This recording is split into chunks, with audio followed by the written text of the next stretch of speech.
Welcome everyone to Conciencia Planetaria, a program of Mundo Holístico TV. Bienvenidos a todos y todas. Este programa va a ser en inglés esta vez. This program will be in English, pero mañana va a estar disponible con subtítulos en español en 24 horas. I'm Tracy Barnett with the Esperanza Project, and today I am honored to be joined by my very own flesh and blood sister, Tami Brunk, also known as Earth Sky Woman. Earth Sky Woman Tami Brunk is launching a couple of new projects that I'm very excited about and really happy to be able to share with you now. The theme for today is Walking with the Goddess, the Venus Inanna Underworld Initiation, and the Rise of the Evening Star. And now Tami is a shamanic astrologer, and she will explain more about what that is, a dream teacher, and the creator of the Epiphany Venus Inanna in the Great Below course. And we're going to be talking about that today and a couple of other really interesting surprises that have come up in recent days. And so we're going to start our first section because Tami is Earth Sky Woman. We've divided the program into three parts. We have first the sky part because Tami is, above all, I think, an astrologer. And we're going to talk about the sky and the Venus Inanna Underworld Journey. Then we're going to talk about the earth, which is always you have to have the duality, right? And Tami is very active on the earth plane as well. And then finally, our last section is going to bring the two together and integrate them. So Tami, I guess with no more ado, I'm going to set the stage here for those who are new to your work. What is the Venus Inanna Underworld Journey? And why is this moment in the Venus cycle so important? So good to be with everyone here. And so the Venus Inanna journey if for many who are listening, you may not know the story of Inanna, who is a goddess who comes from the Levant or the Mesopotamian area about 5,500 years ago. So her stories, the stories of the goddess Inanna, are at the root of our modern civilization, Western civilization. So she came before the Abrahamic religions, and her stories come from a time of where the goddess was much more beloved and revered, a time before patriarchy, you could say, in a sense. So her the stories of the goddess Inanna are really important for our time because it's like many myths, many stories. It's a template, or it's a procedure. Her story is actually an alchemical procedure that helps us as humans to understand our journey, and also our moment in time. So the most famous story of Inanna is a story about her descent to the great below, or to the underworld. And in this story, she is this great goddess of heaven. She is beloved by all. And she makes, in the story, it's so beautiful, it's very poetic, the way they tell the story. It says that she set her ear to the great below. She set her ear to the great below, the great goddess of heaven, set her ear to the great below, and she hears the call of soul. She actually hears the call from the deeper soul realms. That's actually how I see the great below, or the underworld, or the other world. And so she chooses to travel to the underworld. And in the process, she has to go through 7 gates. At each of these gates, she removes a vestment. She removes her crown, all of her adornments, all the way down to her robes. So she goes through a disrobing process. She enters the great below, the underworld, and she goes through a death and a rebirth process. And then she rises once again, an initiated goddess, and goes through those 7 gates, reclaiming every aspect of herself, but in a new way. Okay, so that's the basic story. And what's incredible about this story, and actually many ancient stories, is that it was told by a people who are deeply connected to the living sky. And so many of the stories are actually descriptions of the way the planets and the stars move. And so this is true for Inanna. The story of Inanna is literally a description of the way the Venus cycle works. And so, just to try to say it as simply and quickly as possible, Venus has 4 phases. So you could say she's morning star. She first rises as morning star at a particular time, and then she's morning star for about 260 days. Many of you will know that number pretty well. And then she then she passes behind the sun for about 60 days, and then she appears as evening star for about 260 days, and then she comes back around and she's between the earth and the sun, and then she appears again as morning star. She crosses between the earth and sun and disappears again for about, on average, about a week, about 12 days. And then she goes from evening star to morning star in about a week and begins a new cycle. And that cycle takes about 1.6 years. It's a little over a year and a half. And so that cycle, the way that it connects to the Venus Inanna story is that when morning star Venus first appears in the sky, that's when the story begins. Venus is bright, beautiful, very close to the earth. She's Inanna in all her glory. And then she begins she in the beginning of the story, she gets brighter, brighter, brighter. She gets higher, higher, as Venus does in the sky from where we see her. And then she begins a descent along the sky. Every morning when we look to see her before sunrise, she gets a little closer and closer to the horizon. And so it's the goddess making an ascent into the underworld, into the glare of the sun. And as she goes, this is what's so incredible. She meets the waning crescent moon about 7 times. And so in ancient Sumer, they would have seen the path to the underworld as an underground river. And so here's Inanna, the goddess, little star with the crescent moon, Inanna in her boat going through 7 gates down into the underworld. And it's a waning moon, right? So she's releasing, releasing, releasing. And then Venus goes behind the sun and we can no longer see her.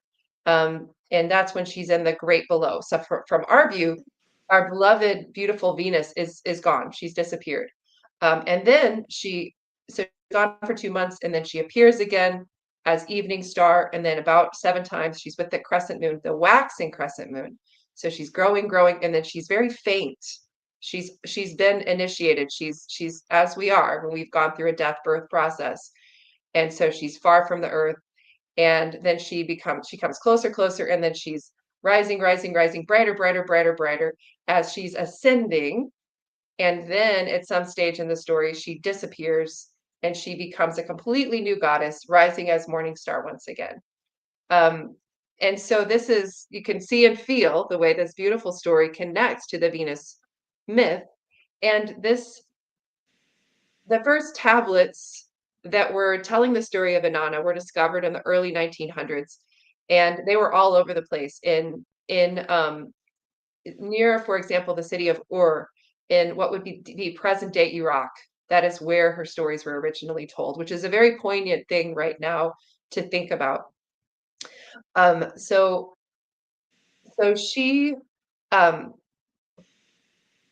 so with these stories, when they were first discovered, these tablets, it was a very powerful thing because women started to learn about these stories and see the translations, and they loved Inanna because she was multifaceted. She's a war goddess, she's a love goddess. There are many other layers of her story, but we began to recognize within the story a very potent initiatory portal for women and for men, actually.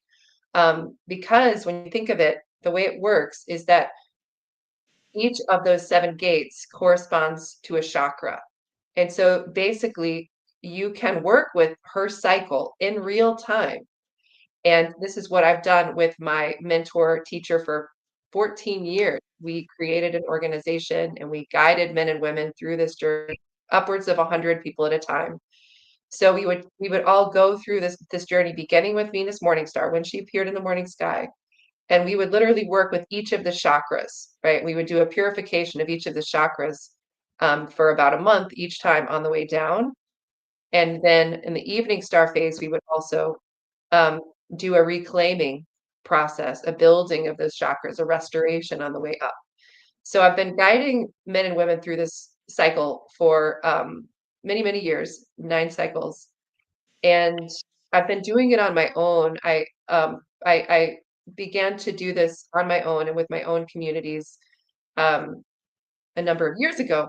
But the reason, so here we are talking about one phase of the cycle that actually isn't talked about very much. And that is where she's behind the sun. And that's where we're at right now within the Venus cycle. And that's important because not only is this journey something we can all relate to in our personal lives, we've all gone through processes of dismemberment or of releasing and descending, but collectively, we are also at this turning of a great age. We are going through a descent process as well as a humanity. We've been releasing our old identity of who we are. And so collectively, we've kind of been in the great below. We've been in the between, in the underworld for a while. And so now from November 27th, I'm going to place you in time where we are right now. Venus has been morning star since about March 29th of this spring. She's been in the morning sky. Now, in about 2 days, she will disappear into the beams of the sun and she'll be invisible until about February 17th. It's a bit of a long underworld phase. And what's really potent about this period, there are a number of things, but one is that it corresponds, especially in the northern hemisphere, but it does correspond to the seasonal movements through the winter and this time of a going within.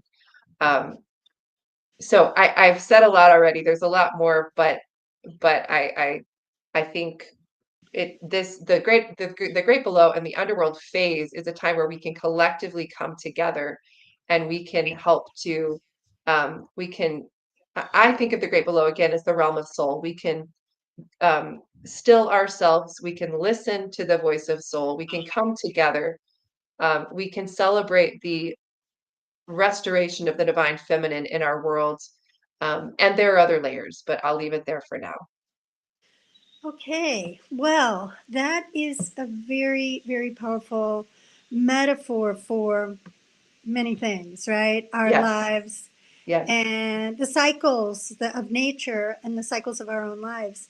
In the Inanna story, this descent into the great below is a time of stripping away, Yes. removing all the vestments, stripping away. What does this stripping down to the essence look like for people right now in this time that we find ourselves? Yeah, such a good question. Such a good question. I think of her as the great ancestress at the root of our modern civilization. So she is the one who came before all of it. And so I would say what we're ultimately being forced to strip away is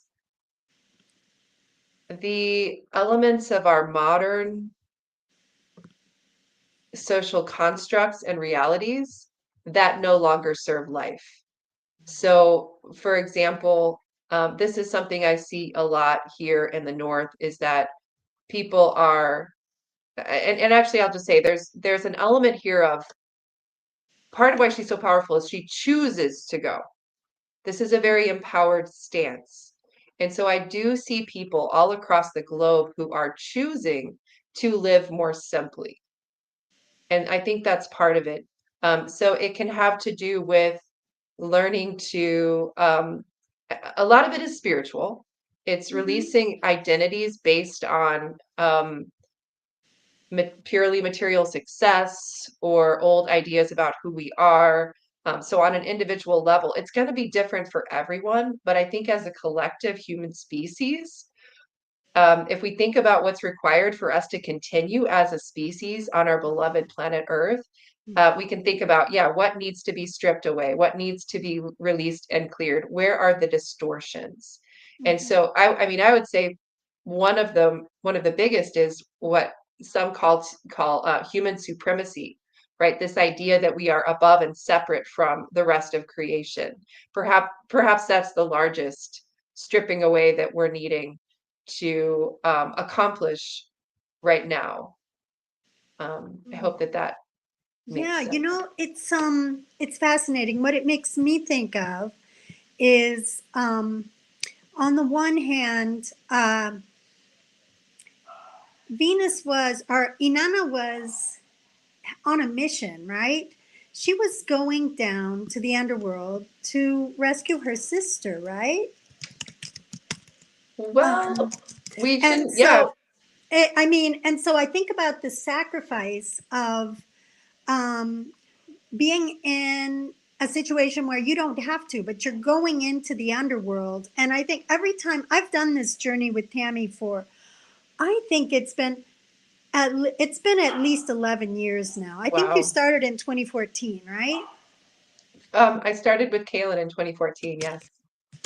Okay. So every year it's different, but always something really unexpected happens Mm. at the moment of the conjunction of the moon and Venus. And a lot of times it's not fun, a lot of times it really does take us, it's called the descent process for a For a reason. purpose. It takes Yes. us into our shadow side. It takes us into the Hmm. deeper places and the darker places of our lives. And that's really necessary because we Yes. can float along on the surface and be all bubbly and happy all the time, or pretend to be, even if we're not. But the truth is, we have to explore those shadows so that we can be Absolutely. initiated into the realities of, especially in these times that we're living, Especially in these times. as you spoke, Yes. because as Joanna Macy says, we have to we have to cry about what's happening right now. We have to mourn what we're losing, and we have to really be in touch with what's happening right now on our planet before we can really meaningfully address those problems. Mm, thank you. Yes. Yeah, Tami, Yes. your work has just been so instructive to me in those 11 years. And I really encourage people to take advantage of the body of work that Tami has shared over those 11 years. And you can find them on Tami's website, which is TamiBrunk.com. You can follow her on Facebook, which is also Tami Brunk. But there are two Tami Brunk. There are two accounts with Tami Brunk, and the one Oh, that's currently active is the one that's Tami dot Brunk dot one, I think, and okay. it's got a picture that looks just like she does right now, so you can find it. But she's also on Instagram. But I really encourage you to follow her, to sign up for her newsletters. She gives so abundantly from the transmissions she receives. I'll say, because it's it's not almost as I was going to say it's as if she's channeling, but it's not as if, she really is. So she's getting this information that is really valuable, and I encourage you to sign up for her newsletters so that you can take advantage of that. But so Mm, anyway, Tami, can you talk to me about the Epiphany course that you are yeah. teaching right now? What is there in that course? What led you to offer this?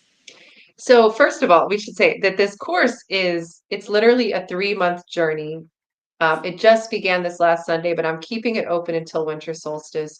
Also, just so all of you listening know that this is something that it's pay what you can. I want to make this very accessible. Um, but it's a 3-month journey, and I'm calling it Epiphany, the Venus Inanna Journey to the Great Below. But the reason I call it Epiphany is because Venus meets the sun. It's always a very potent moment when Venus is literally with the sun in this journey. It's like the heart of the underworld journey. And that's going to happen January 6th, which is understood as Epiphany across many traditions. And I I didn't intend to call it that, but that was what I was shown was important. And I've realized now the reason is because um, I think what happens for people is when we talk about let's do shadow work, let's go to the underworld, let's do this thing, um, we sometimes get confused. It's almost like I think up here sometimes in the north, we are so serious. We confuse seriousness with true soul depth. We confuse this kind of addiction to suffering with growth. And so I can get in that space too. And so part of why Epiphany literally is like a realization, an awakening. It's seeing something you haven't seen before. So even in this underworld journey, and I think this is the most mysterious part of the Venus cycle. And so I really want people to come to it with an open mind and heart and ask, what's possible here? What's really happening? Really listen to your heart instead of telling stories about it. And so it's a 3-month journey. It includes kind of 3 different parts, and it includes guest speakers. We're going to be talking about the connection with the Magdalene and Yeshua because there is a strong connection with the Venus cycle and Inanna and Maria, Our Lady in her many forms. Yeah, so it's a journey that where we're going to be sharing in community. We'll have dreaming. There's a lot of the work I do involves dreaming as well. So we are practicing following our dreams as well as also working literally with the sun. So being out on the land and working with the sun, doing sun gazing practices, for example, because the whole time we're together, Venus is literally traveling with the sun, as is Mars. And that's another layer of this. Mhm. Interesting. Wow. And so, I mean, I would love to hear more about that. But first, you started to talk about the three-part structure: turning toward the dark, journey to the beloved, and rising into the light. Would you like to just tell Yeah, a little bit about that? yeah. Okay, so the first part is when Venus disappears and then she's journeying towards the sun. That's turning towards the dark. It's when Inanna is stripped down and on her journey to meet her sister Ereshkegal, the goddess of the underworld, also known as Lady of the Great Earth. Did you know that, Tracy? That's another No, translation of her name. no, I Um, didn't. so this is the part where it's like if you haven't already done enough of that shedding, releasing, purifying, clearing in the morning star journey, then this is your time to do more of that shadow work, to really invite a deeper awareness of what's needed to be stripped away, of what we're needing to face. And yes, just like Tracy's saying, it's not just personal. For all of us now, as Joanna Macy would say, it's to also allow ourselves to grieve. It's to allow ourselves to be feeling what has been happening to our earth and to our fellow sisters in the South and all of that.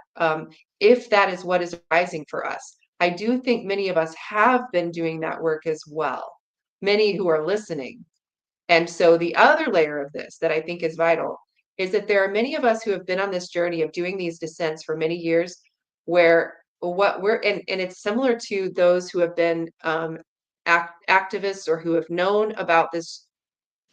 They've known about some of the more painful, difficult realities all around us, and they've been working with that for many years.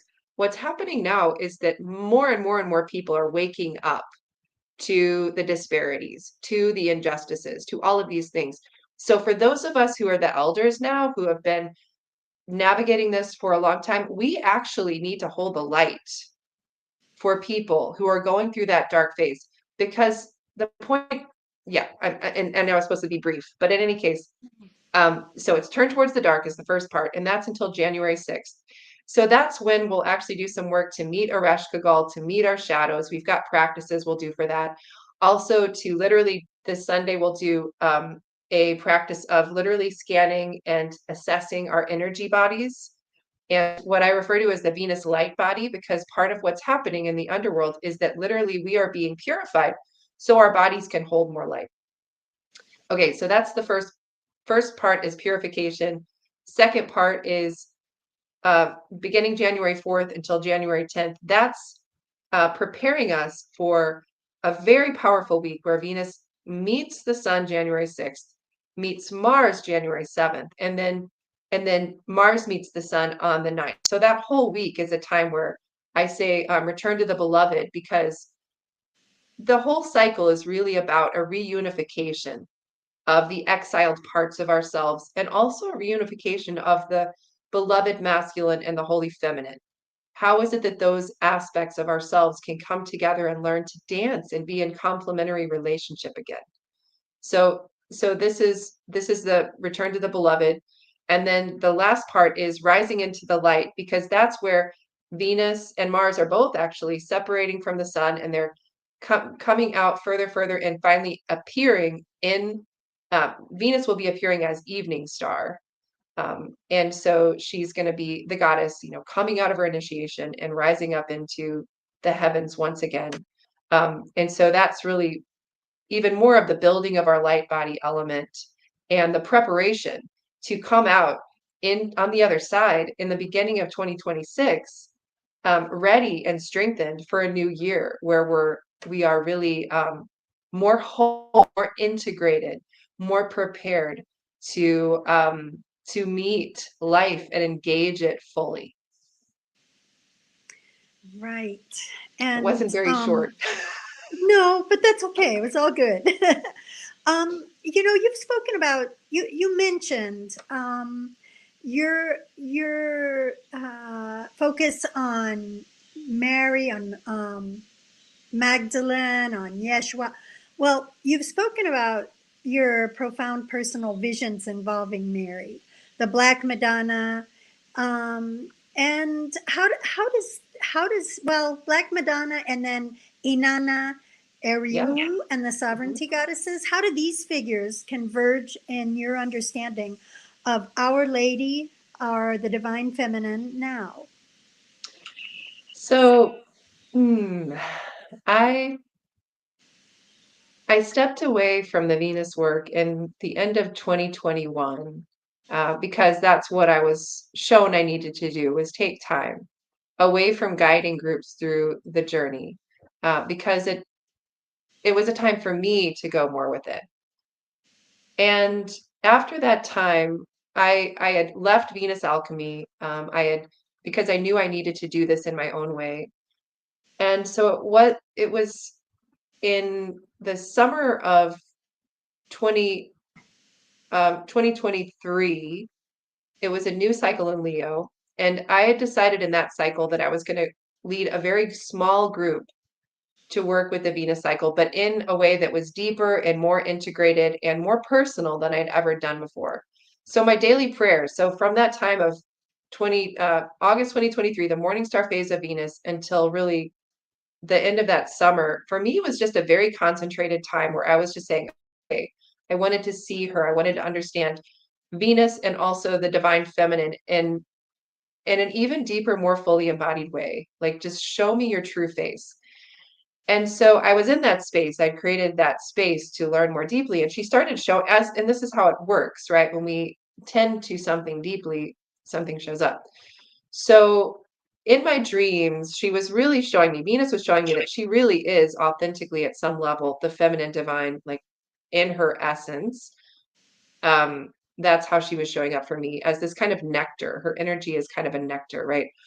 Um, but I was getting connected into, as you're saying, Tracy, Mary, Our Lady, the Magdalene, all of these energies and all of these faces of the goddess were very much connecting with her. And so, for example, during this period, I went home to Missouri. I was living in New Mexico at the time. I had gone back to New Mexico in order to begin to do this Venus work. I felt I needed to be there to begin. And then I went back to Missouri, and I was also grappling with my own Christian lineage, as I've done many, many times. It's like, how does Christianity fit into my, as a person who's worked with indigenous communities often, I'm always told, go back to your own roots, go back to your cultural roots. And, I was raised in a Christian tradition. So I started, when I came back to Missouri, Mary started showing up everywhere. So, for example, I discovered that there was a Black Madonna shrine just 20 minutes from where I had grown up, where Tracy and I had grown up, in Missouri, south of St. Louis. And that's one of only 6 in the US, so far as I know. So a Black Madonna was a temple dedicated to her. So I just encountered that. And then I started to learn about the work of Clark Strand and Perdita Finn. They're a couple in Woodstock, New York, who had begun to see these apparitions, these Mary apparitions, who they referred to as Our Lady of Woodstock, also a dark Madonna, a dark goddess, who Clark would receive these transmissions from her, where she was literally telling him that she is helping us and she will continue to help us as humanity to walk through this dark night of climate change. And this was something that Clark, for many, many years, had been so deeply concerned about, as so many have been. And she was basically showing him, she's like, I've always been here for humanity. I always show up in the darkest times and places, and this is no different. I will accompany you through this dark night. I'm getting chills saying that. So I was introduced to that, and then I also was introduced through Perdita and Clark's book, The Way of the Rose. When I was listening to this book, I was blown away because literally, um, Perdita said that the miracle metal, which is a popular, many of you will know of this, the miracle metal. It's got Our Lady. It has the Virgin Mary on the front of it. That literally the back, the symbol, there's a cuneiform symbol for Inanna. And so I had already been starting to make those connections in the dreams and everything that was showing up. But the miracle metal actually literally, yeah, this is very, very close to the symbol, the cuneiform symbol for Inanna. And so there were a lot of connections like that. So I was finding a connect. This is like so many things. When I was first introduced to the Venus cycle and Inanna, it blew my mind. I fell in love with it. And also, when I was like, where did this come from? How does this fit into the rest of my life?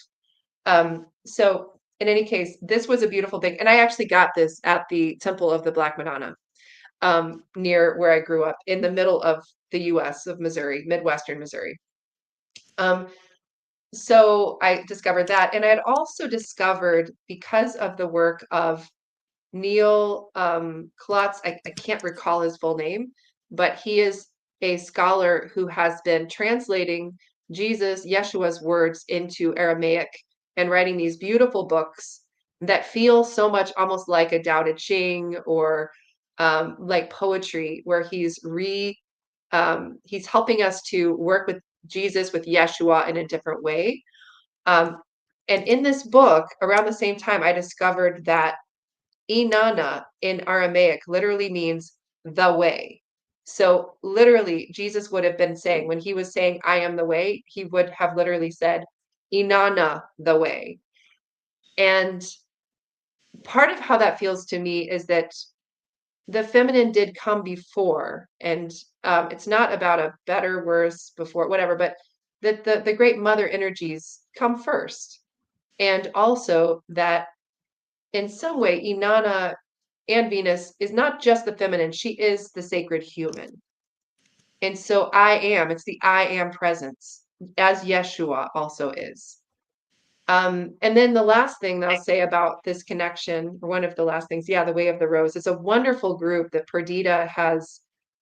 There's a group of women and men who gather and do the rosary now in very different ways. So I highly recommend that community.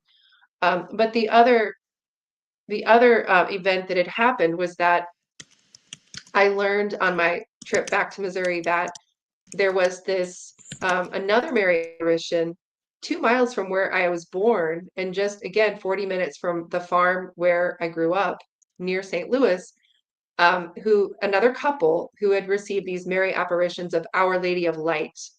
And she had convinced them to build a sanctuary on the banks of the Merrimack River. It's a beautiful river that flows into the Missouri River. And so anyway, so we discovered this as well. And so she's everywhere, right? The goddess is everywhere. And Mary is one of the ways, Our Lady of Heaven, like Inanna, where she shows up. Yeah. Okay. There's so many dimensions of this, right? And the deeper you look, the more you see how everything is connected. Yes. It's I'll say one fabulous. more thing. Uh You huh. asked about the Magdalene. Mm-hmm. Um, I also began to discover these scholarly articles and research that had been done that also showed that there are temples, that there is a long-standing relationship as well between the Magdalene and Venus, the planet, that her apparition was often also referred to as the Magdalene. So Wow. I hope you'll talk about that in the class. I'm really yeah, I'll looking talk about it forward more in to the class. that. Yeah. I want to learn more about that. Well, now we have about a little less than 20 minutes left, and we still have two sections. So Okay, I'd okay, like to move on to now okay. section 2, which is Earth and Community. And you've been talking for a little while now about a project that you've been cooking up called Sisters North and South. I'd like to learn more about that. But first, many people know you as Earth Sky Woman because your work bridges the celestial with deep relational Earth wisdom. And so that leads us to the story of Sisters North and South.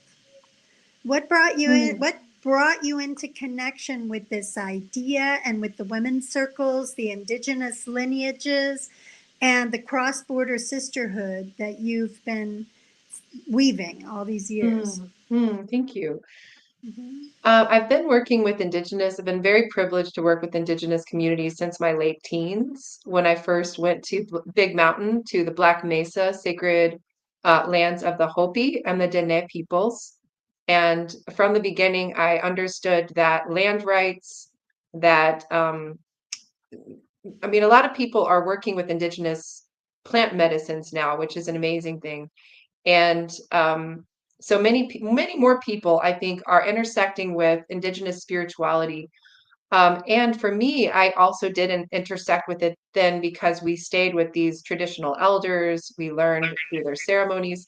But for me, it was different because the incredible connection to Indigenous spirituality was woven in with activism and an understanding of what Indigenous communities are going through, including, of course, the impact on their culture, on their lands.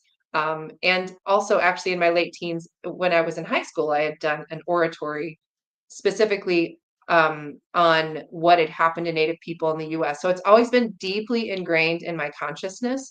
My background is also as a wildlife biologist, field worker, a naturalist, an environmental educator. So the earth part has been most of my life. Um, but with Sisters North and South, I've been trying to find a bridge, right? So I spent the first part of my life more in the earth realm of environmental education, helping start organizations. I helped to found a permaculture farm in the West Bank. Um, uh, and so I've done that work. And then when I started to work more with the astrological field, I loved it, but I needed a bridge, right? So in 2018, I received a vision after having spent time in the Yucatan on pilgrimage and really connecting in with the Mayan moon goddess Ixchel and some of her mysteries and the land in those places, the sacred lands. And I received a vision, first of all, where she showed me, she said, she showed herself forehead to forehead with me, and she basically said, the way to connect with the goddess now is as a sister. It's no longer about the goddess up here. It's actually to be empowered enough to see ourselves as the goddess and to work with her in that way. But the other dimension of it was that the way it started was thinking about all of the women all across South America who were immigrants trying to come to the US because of the horrors in their own countries, which I am well aware have very much been impacted by my own nation's policies. And so my first feeling was that these sacred temples dedicated to Ishel was to play some role in helping people in the West to connect um, the women of the South, these Mayan women and their ancestresses, their descendants, with this um, with this feminine energy. So it was to connect the goddess work that I was doing with a deeper understanding of our sisters in the South as actual flesh and blood human beings. What it ended up evolving into was a program where women, conscious female entrepreneurs across the Americas who have a community, who have women in their community, can connect to Sisters North and South and can connect with Indigenous female leaders who are vision carriers, who have projects or who have project in their own communities that need support and need visibility. And so that women who have, who are perhaps spiritual coaches or healers who have communities and followings can connect into these Indigenous female leaders networks and offer support and allyship. And so that has always been the longer term vision. But the way I initiated it was to start giving 20% of everything I made in my courses to female Indigenous leaders, because I wanted to model that.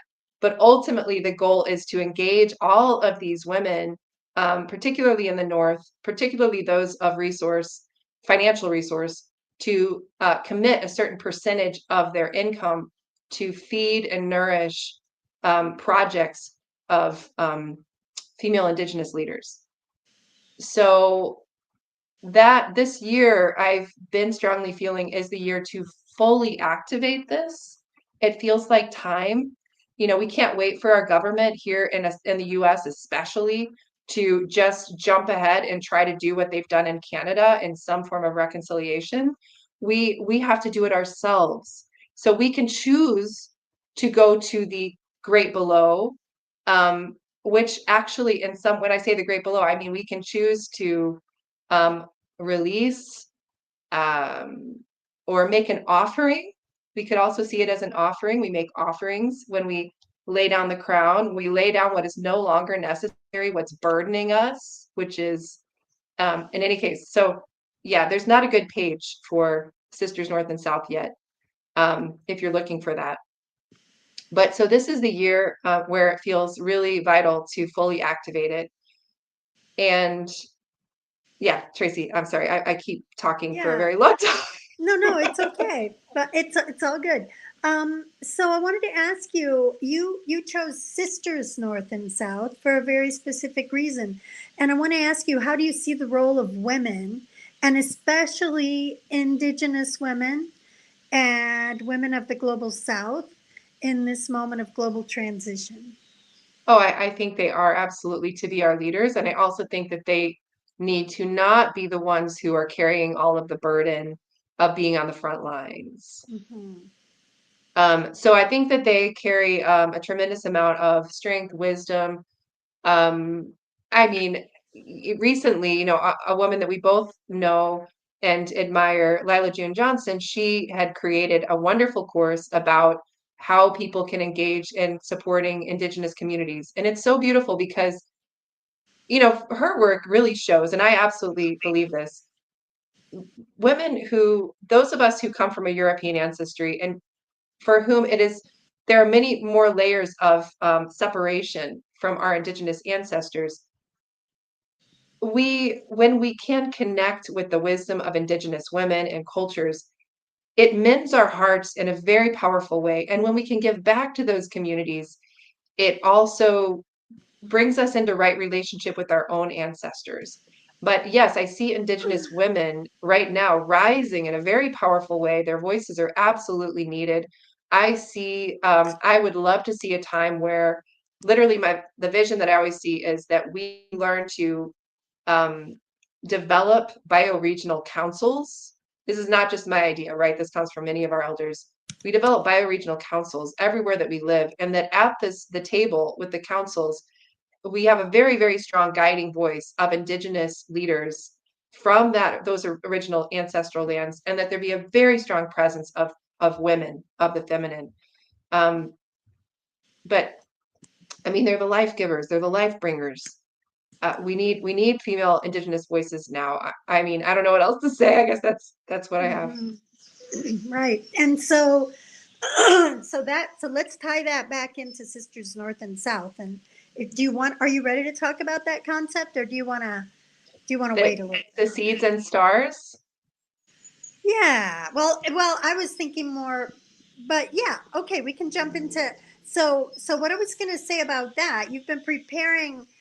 Well, this idea came to you just very recently about the idea of a Seeds and Stars tour, a beautiful integration of the kinds of ideas and concepts of what you and the work that you've been doing with your Indigenous women connections and land-based community work. So, what made you think about this, and what is it going to look like?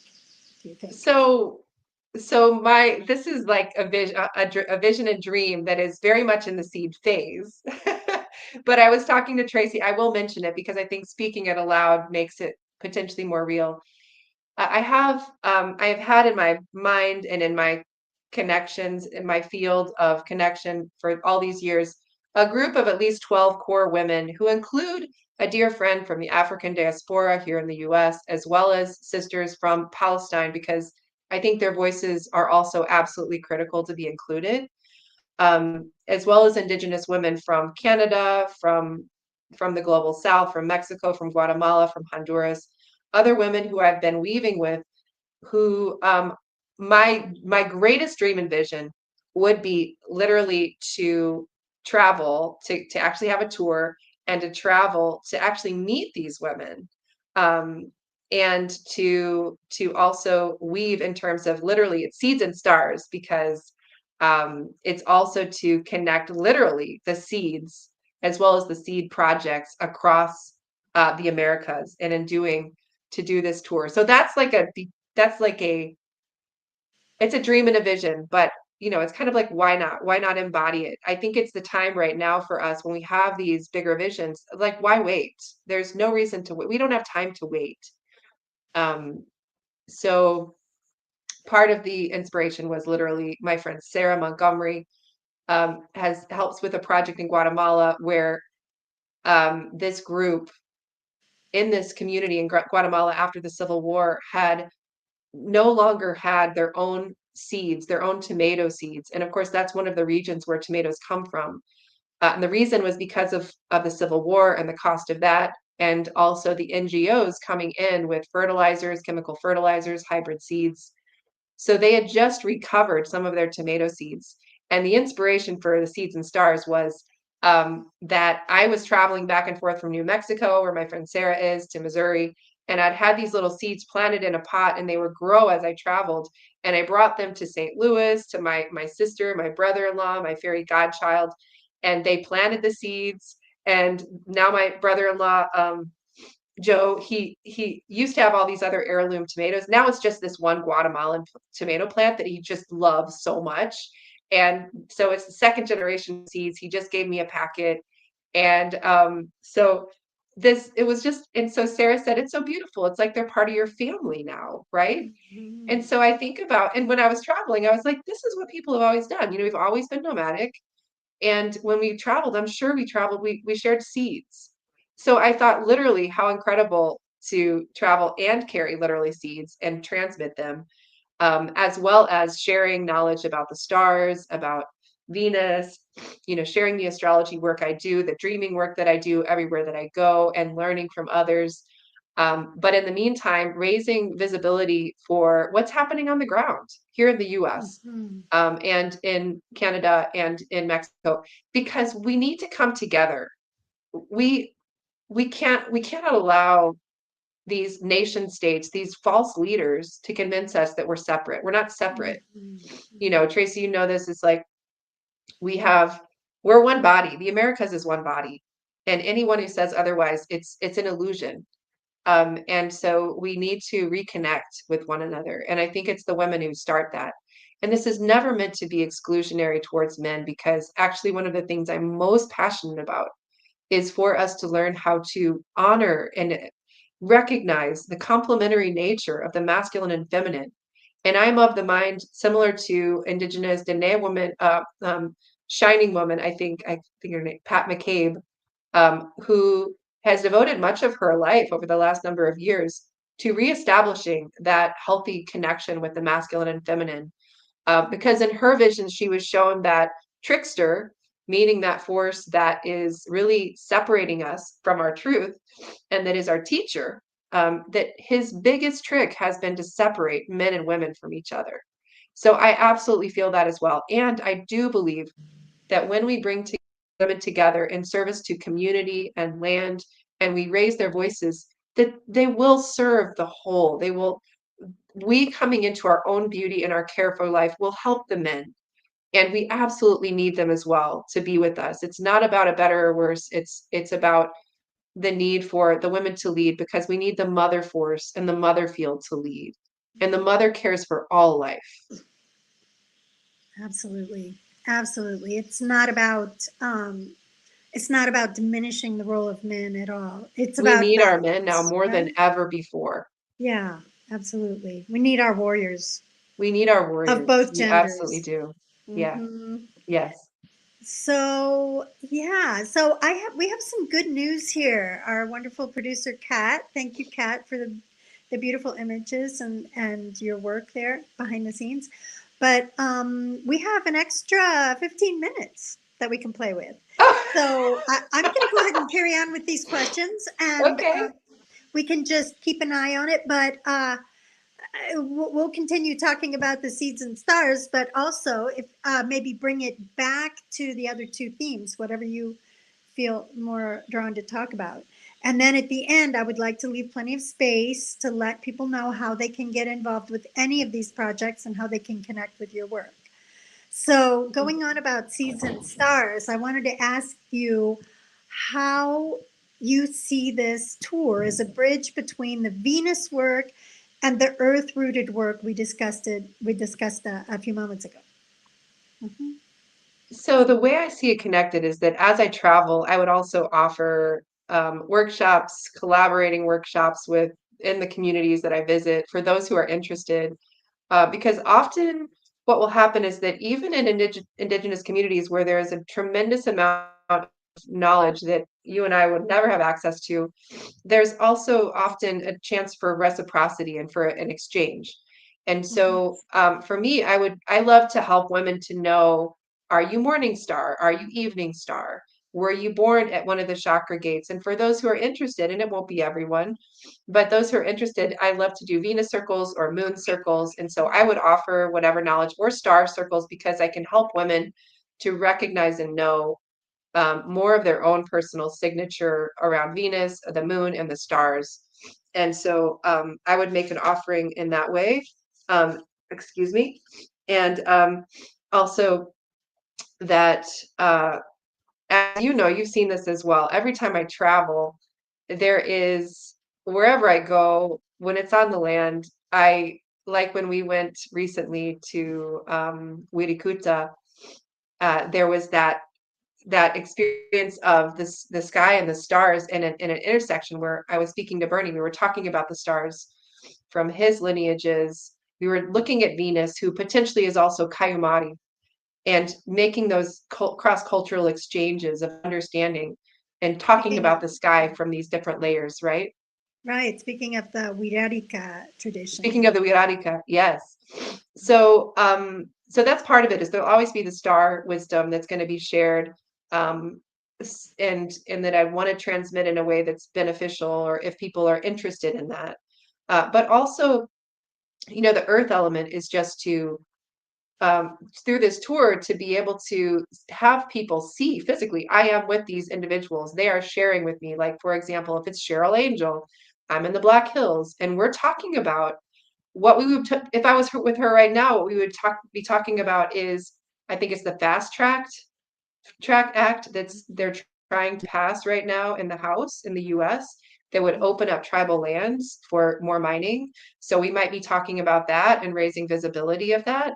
Um, if I were with my friend Mary up in North Bay in Canada, we might be talking about traditional governance systems, because for many years she has been a guardian of and supported in reestablishing some more matriarchal traditional governing systems within her community, right? So, but I would be with her. I would be with her on the land. I would be with her on that those beautiful lakes and rivers that formed her culture as an Anishinaabe woman in those areas, right? So it would be more real for the people who are listening, because we can do so much from a distance, but Absolutely. there's also something so potent about being on the ground. Yes, absolutely. And I'm gonna, you anticipated my next question because I was gonna ask what kinds of communities, projects, or collaborations do you envision engaging with on this tour? And I want to just mention the last individual that I interviewed, Beleni, was excited, very excited about your talk, and she's probably listening now. But at the same Ooh, time, she said, "Do you think Tami might be interested in coming here?" She has a wonderful eco village and healing center called Ixtlan in Puebla. And Puebla is also a place that brings to mind Cheryl Angel, who has done a tremendous amount of work in going back and forth with and bringing the cultures together, Indigenous North and Indigenous South, and those of us who are non-Indigenous who wish to learn and accompany. She's been very welcoming, and she's also spent some time in Puebla. And Beleni, speaking of Beleni, she's got a really interesting event coming up in late February, early March, which I'm looking for in my WhatsApp. Let's see if I can get to it because it's very cool. It's called Festival Danzas Circulares. wow. And that's going to be with Lucia Cordero, Gwen Petardy, and Maestras Mexicanas. And so I'm going to send you the registration form. I'm going to send it to you too, Car, so you can show it. And I think, if you're going to be down here in late February, early March, that might be a good place to start. It might be. Wouldn't that be Yeah, amazing? yeah. So, Car, I'm going to give you, voy a poner el link para este evento de lo que estamos hablando para que puedas Beautiful. mostrarlo. And this is en el Centro Ecológico de Sanación de Beleni, who was our last interviewee. Sorry for going back and forth on the Yes, languages, but yes, it's so exciting. I'd be so yeah. honored. I, Mm. no sé si puedes mostrar la imagen, eh, más bien.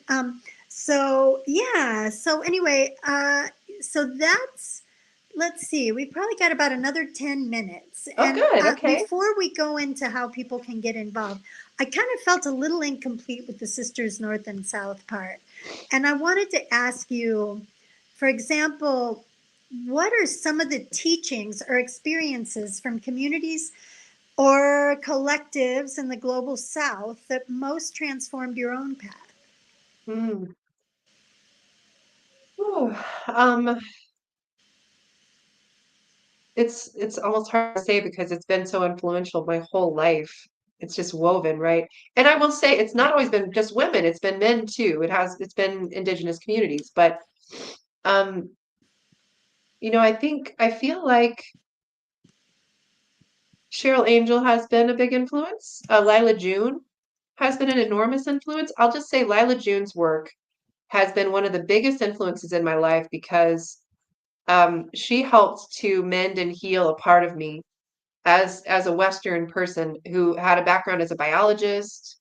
And when I was in grad school in Montana, I was like in this mode studying everything about the collapse basically of ecosystems and what we've done. That's when I was introduced to the idea of that we can be the gardeners. And that is exactly what Lila June, a Dene woman whose work with food forests and with indigenous agriculture, what her message did for me was it reinforced and it strengthened that idea we can be a keystone species. And this is again getting us beyond human supremacy, like, right? Instead of like as a biologist in the system I was in, I was trained, oh, basically, and as a park ranger and all that, Basically the idea is, as humans, we're just going to mess it up. We should just stay on the trail, stay out of the wildlands. But it's like, no, our ancestors actually knew how to care for the land and create vibrant spaces where more biodiversity would flourish. And that does something to your mind when you start to re-envision, like with her program, Rehuman, when you start to re-envision humans as actually potentially knowing how to weave with the larger communities of life and contribute in a wonderful way, our human heart and soul needs that so much right now. Oh, And yeah. that's what we get, from these Indigenous women. And of course, I mean, being able to work at present at the Call of the Sage, the gathering that Tracy helped like really spearheaded with in her community outside of Guadalajara, that's when I got to really be with our sisters and brothers in the South and share what I knew and learn from everyone there. And um, anyway, I guess, yeah, one moment was that I was invited to do some active dream work, some dream theater, and some of my work with a group of young people who had an organization that was working with the Wirarica, was working with the Huicholes. And we were in this park at night in Guadalajara in the city, and we were doing this dream theater.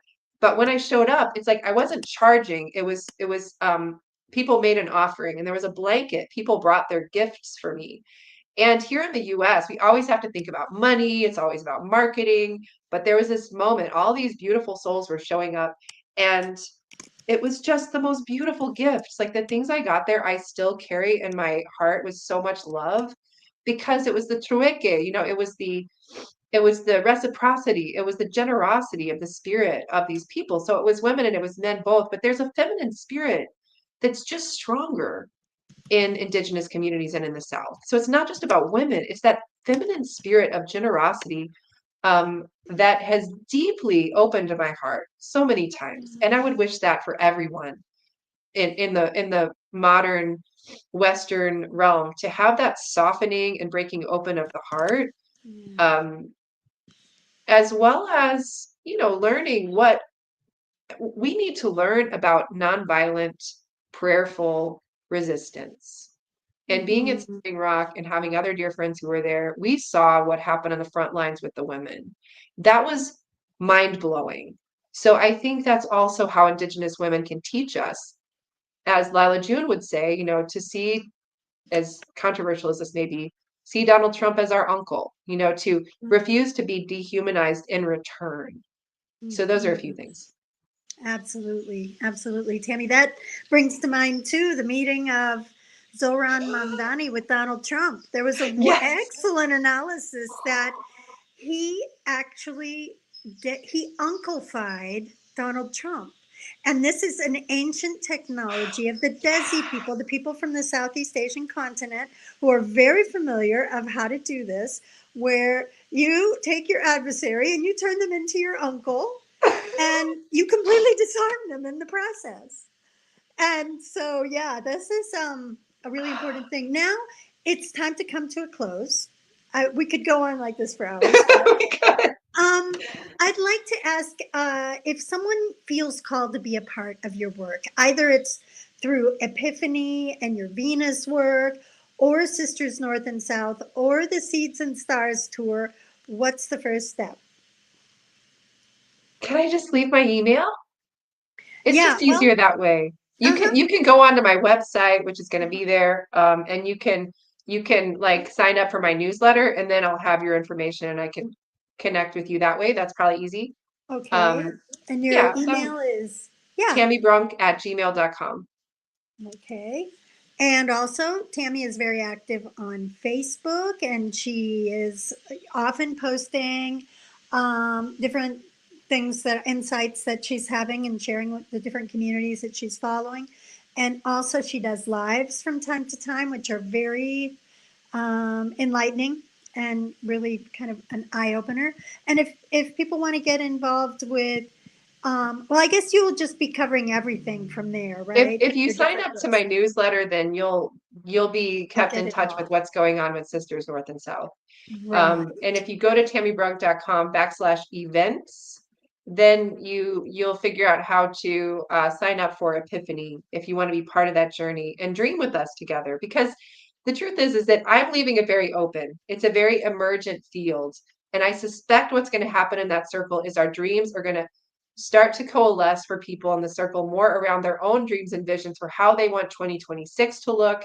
How do we want to, you know, into action, into embodiment as Venus rises as evening star, that we are ready to just go, to take this year and to live more brightly and with greater engagement than ever before.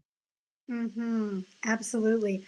And we forgot that whole part about what the astrology in the year ahead looks like, but that'll have to be another conversation. Yeah, that'll Because have to be now, in another conversation. closing, I have one question for you, which is, in this moment of Venus descending into the great below, what message of hope or guidance do you feel called to bring through today as we close?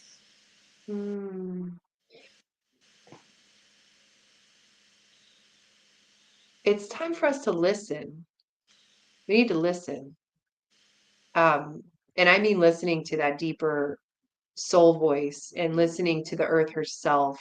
And there's so much noise out there, but when Venus is in the great below, it is a time to slow down and to set our ear to the great below, to the great earth, to our ancestors, and listen. And so that the action we take is really rooted and sourced in so much love and wisdom and strength. That's the first thing I would say. And the second thing is that the phrase already done for me is something that I feel, as silly as it might sound, I almost want to put on sticky notes everywhere, because we have to remember, since 2012 and so many generations before, how many ceremonies, how many prayers have we made? And we have to stop and slow down enough to see that they're already unfurling. They're already coming alive around us. We have to stop interrupting them and recognize we're just going to be on that flow. There's so much momentum behind us. Don't get distracted by all the noise of the extinction burst or however you want to see it. It's already done. We have to start to live in that already done field. Ya está. Yes. Así es. Así es. Well, thank you, my sister. And this has been wonderful. This is the first of many conversations, I'm sure, over the years, if we're blessed enough to continue on Yes. with Mundo Holístico. Yes. And you'll be able to find all of Tammy's information in the show notes as well. Thank you very much for accompanying us. Tune in tomorrow. Puedes ver este video en 24 horas con subtítulos en español. Thank you very much, Tammy. Thank you. Thank you, So Mundo honored to be Holístico. here. Thank you for this time. Okay, blessing.